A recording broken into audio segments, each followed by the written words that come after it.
অনেক সময় কষ্টের লেভেল এমন ভাবে বেড়ে যায়, মানুষ চিন্তা করে কান্না করলে বুঝি মনটা একটু হালকা হবে, বুকটা একটু হালকা হবে। অনেক সময় কান্না যখন লেভেলটা বেড়ে যায়, বুকের যন্ত্রণাও বেড়ে যায়, কষ্টও বেড়ে যায়।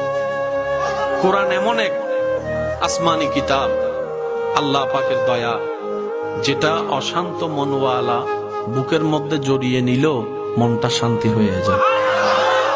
তাহাজ্জুদ নামাজ পড়ে চাইবি, সিজদা করে করে চাইবি, আওয়াবিল নামাজ পড়ে পড়ে চাইবি, কোরআন তেলাওয়াত করে করে চাইবি, ভালো রাস্তায় চলে চলে চাইবি, আমলে সোয়ালে করে করে চাইবি, মানুষের উপকার করে করে চাইবি, মানুষের সাথে সুন্দর ব্যবহার করে করে চাইবি, আল্লাহর ওলিদেরকে শ্রদ্ধা ভালোবাসা করে করে চাইবি, আহলে বাইতের প্রতি মোহাব্বত রেখে চাইবি, সাহাবায়ে কেরামের প্রতি মোহাব্বত সম্মান রেখে চাইবি, নবীর প্রেমে ফানা হয়ে চাইবি।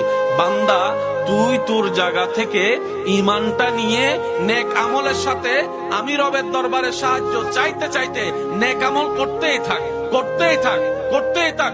তোর রাস্তা যদি ভুল পথও চলে যায়, আমি আল্লাহ কুদরতি ব্যবস্থাপনায় তোকে জান্নাতের রাস্তায় এনে বসিয়ে দিব। সুবহান।